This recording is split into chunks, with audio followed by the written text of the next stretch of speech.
A woman is about to make a decision that will save her family and change the course of an entire nation's history. She's not a soldier. She's not a priest. She's not even considered respectable by her own community. Her name is Rahab, and this is her story. To understand Rahab, we need just a little bit of background. Don't worry, we'll keep it quick. The Israelites had been wandering the wilderness for 40 years.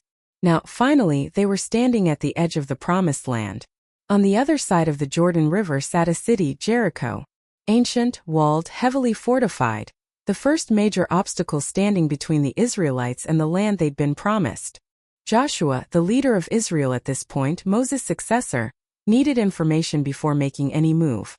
So he did what any smart commander would do. He sent in spies. 2 men quietly to scout the city and report back on what they saw. They needed somewhere to stay without drawing attention. And that's where Rahab enters the story.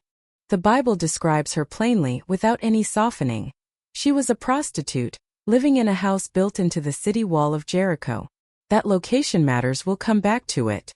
The 2 spies came to her house to lodge for the night. Now, here's the thing about Jericho.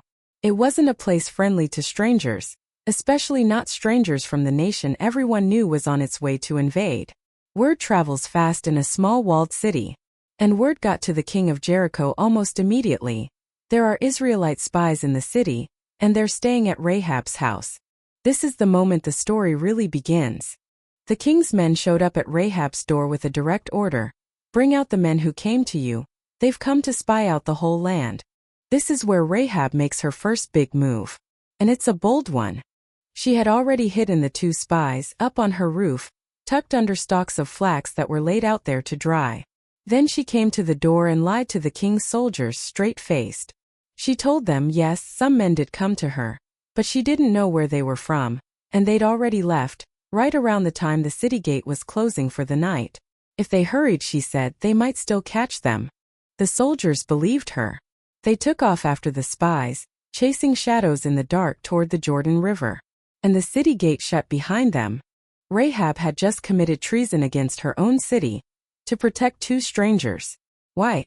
She goes up to the roof, and this is where she says something remarkable to the spies, something that tells us this wasn't a random act of kindness.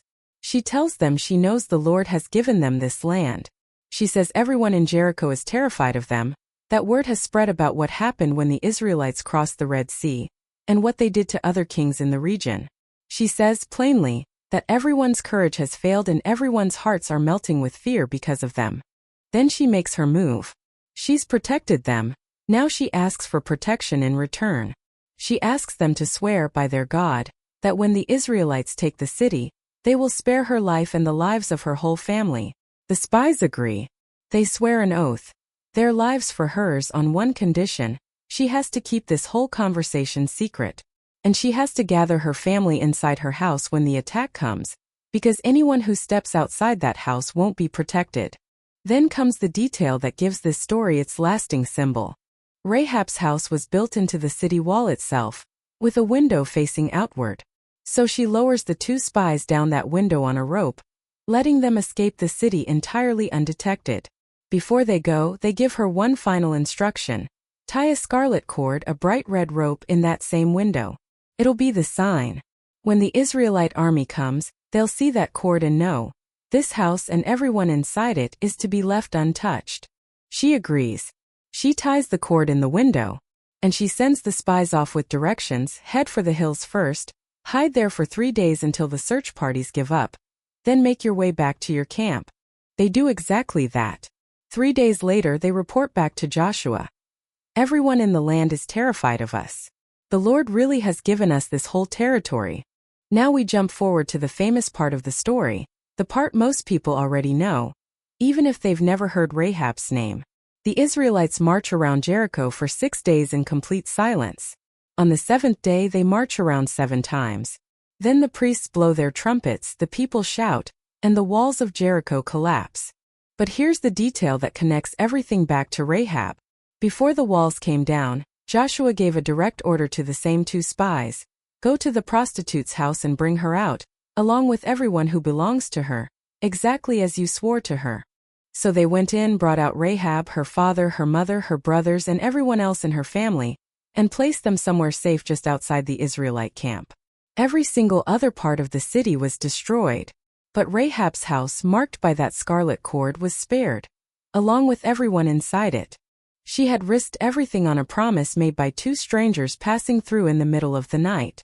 And that promise held. Now here's where the story goes somewhere really unexpected.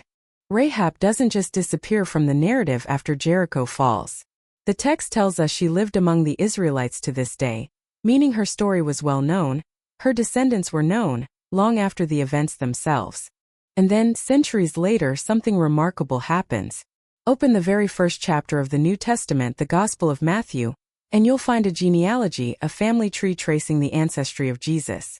Genealogies in that culture almost never included women, but this one does. And one of the handful of women named is Rahab.